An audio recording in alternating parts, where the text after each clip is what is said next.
NMMS national means cum merit scholarship के students के लिए जो सेट का scholastic aptitude test specially math के लिए कुछ इंपॉर्टेंट क्वेश्चंस आज करेंगे हम। बच्चे इधर ध्यान दें।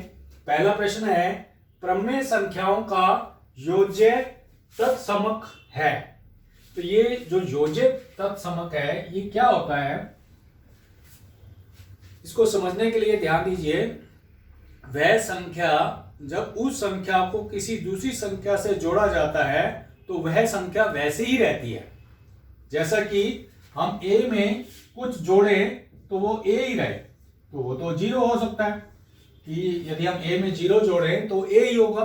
तो ये जो 0 है, ये शून्य जो है, ये जो है आपकी योज्य तत्समक संख्या है। जैसे कि हम 4 में 0 जोड़ते हैं तो ये 4 ही रहती है, तो ये शून्य जो है ये आपकी योज्य तत्समक संख्या है। समझ में आ गया होगा। तो इसमें जो ऑप्शन है वो आपका ए हो जाएगा। अब इसी प्रकार योज्य तत्समक को आप समझ गए हैं। इसके इसी में ही गुणात्मक तत्समक सेकंड क्वेश्चन देखिए। सेकंड क्वेश्चन में आपको परिभाषा समझने की जरूरत पड़ेगी।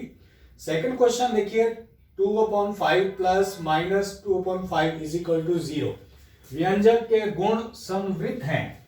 ये 4 ऑप्शन है कि मतलब ये जो संख्या है, ये जो आपकी इक्वेशंस है, ये क्या दर्शाती है इन चारों में से। योज्य तत्समक वो है आपका कि कोई संख्या शून्य होती है तो शून्य जोड़ा जाए तो वही संख्या जो है सेम रहेगी, मगर ये तो नहीं है योज्य तत्समक।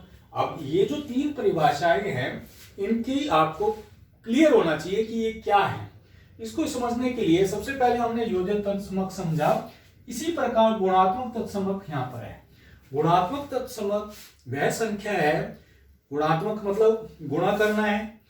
एक जो है यदि हम किसी संख्या से गुणा करते हैं तो वही संख्या रहती है। जैसे हम 4 को 1 से गुणा करते हैं, मतलब 4 की जगह हम a ले लें, a गुणा 1 तो वो क्या रहता है, a ही रहता है। तो ये जो 1 है, ये 1 जो है आपकी गुणात्मक तत्समक है। ये भी क्लियर हो गया आपका। ये जो आपकी इक्वेशंस है ये आपकी गुणात्मक तत्समक नहीं है। अब रह गए आपके 2। एक तो है योज्य प्रतिलोम और एक है आपका गुणात्मक प्रतिलोम। ये जो योज्य प्रतिलोम है, ये योज्य प्रतिलोम क्या कहलाता है, यदि हम a में कोई भी संख्या x प्लस करें तो वो 0 के बराबर हो, इसको जो है योज्य प्रतिलोम कहते हैं। मतलब a का जो योज्य प्रतिलोम है वो x है। अब जैसे कि हम इसमें x किसके बराबर हो जाएगा, x बराबर हो जाएगा इस 0 में से a गया, तो ये हो गया x बराबर -a। इसका अर्थ ये हो गया कि a plus minus a is equal to 0। ये जो a का जो योज्य प्रतिलोम है वो -a है। इसी प्रकार 2/5 माइनस 2/5, तो 2/5 का जो योज्य प्रतिलोम है वो है -2/5। तो ये आपका ये आ जाएगा। इसका ऑप्शन हो जाएगा बी। आप समझ गए होंगे कि योज्य प्रतिलोम जो है, यदि 2 संख्याएं हैं उनका हम योग करते हैं या उसको घटाते हैं तो उसका जो प्रतिफल है वो 0 है, उसको जो है हम योज्य प्रतिलोम कहते हैं। अब चौथा रह गया गुणात्मक प्रतिलोम। इसको व्युत्क्रम भी बोलते हैं। व्युत्क्रम के अंदर क्या होता है, एक संख्या ली, उसका व्युत्क्रम कर दिया इज इक्वल टू 1 आ जाएगा। कोई भी संख्या ले लेते हैं जैसे, ठीक है, जैसे a, इसका 1/a कर देंगे इज इक्वल टू 1। तो a का जो है व्युत्क्रम है 1/a। जैसे कि हम 4 लेते हैं तो 4 का हो जाएगा 1/4 इज इक्वल टू 1, क्योंकि 4 कट गया। तो इसको बोलते हैं गुणात्मक प्रतिलोम। मेरे ख्याल से चारों परिभाषाएं क्लियर हो गई होंगी आपकी। इस प्रकार का कोई भी सम आता है तो आप इसको आसानी से कर सकते हैं। ये थे आपके फर्स्ट और सेकंड। सेकंड में आपका ऑप्शन आ गया बी, फर्स्ट में आ गया ए। अब थर्ड सम देखिए। 3/4 तथा 4/5 के बीच एक प्रमेय संख्या है। अब इन दोनों के बीच में प्रमेय संख्या के लिए पहले इसका जो है ये ऊपर का अंश होता है, नीचे हर होता है, ये अंश है, ये हर है। पहले जो है इनके हर बराबर कर लीजिए। आप ऑप्शन में देखिए कि इसको हर में क्या ले रखा है, 40 ले रखा है, तो इसको आपने 40 बनाना है। ठीक है, 40 बनाने के लिए हम इसको 10 से गुणा कर देंगे, जैसा कि ये रफ कॉलम में है, ये इसको 10 से गुणा कर दिया ऊपर भी और नीचे भी। ठीक है, तो ये हो गया आपका 30/40, मतलब 3/4 को आप 30/40 भी लिख सकते हैं। इसके बाद आ गया 4/5। अब इस 5 को 40 करना है, 8 से करिए, ऊपर भी 8 नीचे भी 8, तो ये हो गया 32/40, मतलब हम 4/5 को 32/40 भी लिख सकते हैं। अब आपका आ गया 30/40 और 32/40, इन दोनों के बीच में कौन सी संख्या आ रही है, 30 के बाद 31/40, तो ये आपका डी हो गया। ये थे प्यारे बच्चों आपके 3 इंपॉर्टेंट अलग अलग टाइप्स के जो है मैंने सम चुने हैं, बहुत ही इंपॉर्टेंट है, कई बार जो है ये स्कॉलरशिप के एग्जाम्स में आए हुए हैं, इनकी बार बार प्रैक्टिस करिए। आगे फोर्थ सम करते हैं। यदि 2 की शक्ति x बराबर 16 है तो x का मान क्या है। इस प्रकार के सम के अंदर क्या करते हैं, ये जो आधार है हमारा 2 की जो शक्ति x है, तो ये 16 को भी आप 2 की शक्ति कितना हो, तो इसके 16 के हम करेंगे ऐसे, देखिए इसको ऐसे लिखेंगे, 16 को 2 से 8, फिर 2 से ही करना है क्योंकि 2 हमने इसमें आधार लेना है, तो ये आपका आ गया 2 की शक्ति 4, मतलब 2 को हम 4 बार गुणा करते हैं तो 16 ही आएगा, 2 दूनी 4, 4 दूनी 8, 8 दूनी 16। तो ये आपका, ये जब आधार बराबर हो जाता है तो शक्ति जो है वो आपकी x बराबर 4 हो गया।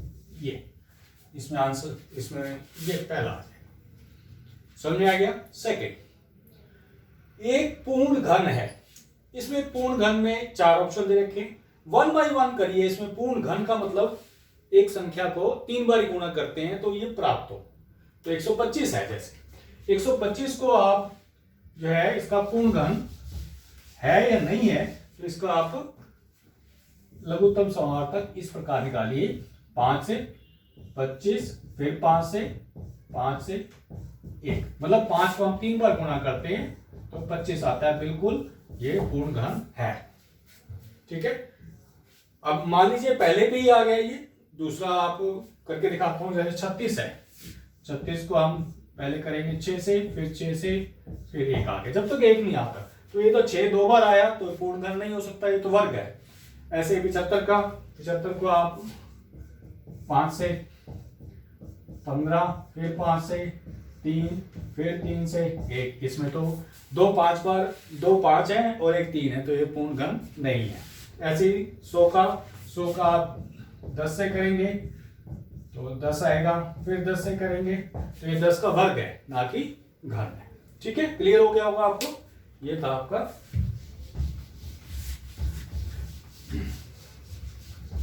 इसके बाद 6 सम देखिए, यदि एक अर्धवृत्त का क्षेत्रफल 84 वर्ग सेंटीमीटर है तो वृत्त का क्षेत्रफल है। अब वृत्त का जो क्षेत्रफल होता है वो होता है πr², तो अर्धवृत्त का आधा हो गया। ठीक है, अर्धवृत्त का क्षेत्रफल हमें दे रखा है कितना, 84, और हमने पूरे वृत्त का निकालना है। मैंने अभी बताया πr² जो है वो पूरे वृत्त का क्षेत्रफल होता है, इसका आधा कर दिया तो ये इसके बराबर है, तो इस हाफ को इधर ले जाइए, ये हमारे पास वृत्त का क्षेत्रफल आ जाएगा 84 गुणा में 2, तो ये हो गया πr² इजिकल टू 168 वर्ग सेंटीमीटर। ये आपका आंसर आ गया। इसमें देखिए ऑप्शन में सी, ये सी ऑप्शन है। ठीक है, ये था आपका 6 सम। 7 सम देखिए, 7 सम वेरी इंपॉर्टेंट सम है, बहुत ही। इधर देखिए, पहले स्टेटमेंट को पढ़ते हैं। एक वृत्त का व्यास 84 सेंटीमीटर है तो उसके चतुर्थांश का परिमाप है। इसमें परिमाप है, परिमाप जो होता है वो 2 पाई आर के बराबर होता है वृत्त का। अब ये जैसे वृत्त है,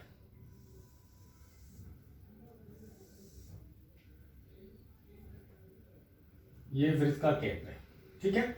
इसके हमने 4 भाग कर दिए ऐसे, ठीक है। ये अब ये जो है आपका चतुर्थांश, ये यहां से यहां तक और यहां से यहां तक, इसका परिमाप निकालना है। इस ये जो एंगल है इसको थीटा बोलते हैं। इस पूरे का जोड़ होता है 360, तो ये हो जाएगा थीटा अपॉन 360 डिग्री इंटू आपका इस चतुर्थांश का जो परिमाप है, ये वाला परिमाप निकालना है हमने पहले, यहां से यहां तक, और पूरे का होता है 2 पाई आर, तो ये 2 पाई आर। ये जो है आपका, यदि हम इसी को, थीटा हमारे पास 90 डिग्री है, ये बराबर हो गया आपके इस चतुर्थांश का परिमाप। चतुर्थांश मतलब इस जो ये चाप है, चतुर्थांश तो ये होगा आपका इस चाप का परिमाप, चाप का परिमाप, ठीक है। अब इसको निकालना है। पहले हमें व्यास दिया है। व्यास क्या होता है? व्यास होता है यहां से लेकर यहां तक, और त्रिज्या क्या होगी? व्यास का आधा। व्यास कितना है? व्यास है आपका 84, तो त्रिज्या होगी 84 का आधा, ये हो गया 42, ठीक है। किसमें है? सेंटीमीटर में, ये सेंटीमीटर। सबसे पहले हम चाप का परिमाप निकालते हैं। ये चाप है ना, इसका परिमाप निकालते हैं। ये हो जाएगा आपका 90 अपॉन 360 इंटू 2, पाई का मान होता है 22/7 और आर हमारे पास है 42। ये आपका हो गया चाप का परिमाप। इसको सॉल्व कर लीजिए। ये कट गया आपका 4 से, ठीक है, और ये कट गया 7 42, और ये कट गया 2 से, ये कट गया 11 से, ये आ गया आपका 66 सेंटीमीटर। 66 सेंटीमीटर जो है आपका, ये चाप का परिमाप आ गया। अब हमने निकालना है चतुर्थांश का परिमाप। चतुर्थांश का परिमाप क्या होता है? इधर ध्यान दीजिए। चतुर्थांश का परिमाप, ये जो चौथा हिस्सा है इसका, ये भी लंबाई, ये भी लंबाई, और ये भी, ये तो निकाल लिया हमने।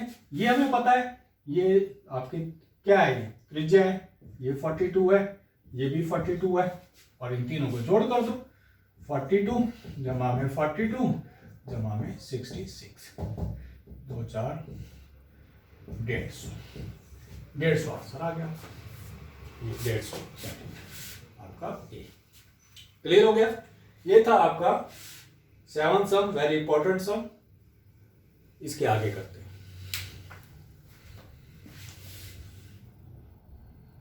X square minus x minus 15 का एक गुणनफल 2x प्लस 3 है, तो दूसरा गुणनफल क्या होगा? मतलब इसमें से एक गुणनफल दे रखा है, जैसा कि हम एक सिंपल ले लेते हैं, 4 इंटू 6 इज इक्वल टू 24 है। मतलब एक गुणनफल दे रखा है हमें, दूसरे का मालूम नहीं है, इसका मतलब ये मालूम नहीं है हमें, और ये जो है आपका 24 है, ये 24 है, ठीक है, ये दे रखा है। तो इसका मतलब यदि हम इसको 24 को जो है आप इससे भाग कर दें, 4 से भाग कर दें, तो ये 6 आ जाएगा ना। इसी प्रकार यदि हम इसको इससे भाग कर दें तो दूसरा गुणनफल आपका आ जाएगा। तो इसको हम भाग करते हैं। भाग बीजगणित में कैसे करते हैं? इधर देखिए सभी बच्चे, 6x² माइनस x माइनस 50, इसको ऐसे करते हैं।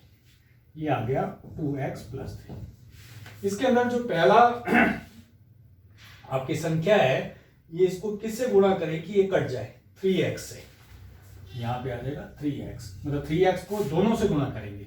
यहां आ जाएगा 6x² और यहाँ पे प्लस है तो plus 3x², sorry 3x², 3x into 2x 6x², और यहाँ पे प्लस, और ये आ जाएगा 9x, और इसको घटाएंगे, नीचे के चिन्ह बदल जाएंगे, ये इससे कट गया, -x और -9x, तो ये आ गया -10x, और ऊपर से आया -15। या तक समझ में आ गया। अब इसको किससे गुणा करें कि -10x आए, -5 से, तो -5 यहाँ आ जाएगा, तो ये आ जाएगा -10x, और -5 को 3 से -15, तो ये नीचे के चिन्ह बदल जाएंगे, तो ये भी कट गया, ये भी कट गया, ये आपका ये आ गया 3x - 5, दूसरा गुणनखंड, ये आपका ये भाग करने का तरीका है आपका बीजगणित में। 9वां सम, यदि किसी संख्या का, कोई संख्या मालूम नहीं हमें, 1/5 का, 1/2 का, 1/3, 15 है, मतलब हमने कोई भी संख्या मान ली x का 1/5, और फिर 1/2, फिर 1/3, ये किसके बराबर है, 15 का। हमने x निकालना है, इन सबको उधर ले जाइए, सारे जो है आपके गुणा हो जाएंगे, मतलब x बराबर हो जाएगा 15 गुणा 5 गुणा में 2 गुणा में 3, 15 × 5 = 75, 75 को 2 से 150, 150 को 3 से 450, 450, ये आंसर आ गया। ठीक है। इसके बाद 10वां, किसी वर्ग का विकर्ण 6 सेंटीमीटर है, उसका क्षेत्रफल निकालिए। वर्ग का जो क्षेत्रफल होता है वो, उसका सूत्र है वर्ग का क्षेत्रफल। वैसे तो आपको पता है भुजा का वर्ग होता है, भुजा गुणा भुजा, मगर हमें दे रखा है इसमें विकर्ण, तो विकर्ण का होता है हाफ विकर्ण का वर्ग, विकर्ण का वर्ग, ये दोनों सूत्र है, मतलब विकर्ण का वर्ग कर दीजिए और उसका हाफ कर दीजिए, जैसा कि 1/2 गुणा में 6 गुणा में 6, तो ये हो गया 18, 18 जो है आपका आंसर आ गया। ये प्यारे बच्चों, ये थे आपके 10 सम, जो कि वेरी इंपॉर्टेंट सम है, अलग अलग टाइप्स के मैंने कराए हैं, आपको कराने का प्रयास किया है। आपको प्यारे बच्चों समझ में आया हो तो वीडियो को लाइक, शेयर और कमेंट्स जरूर कर दें। Thank you, good day.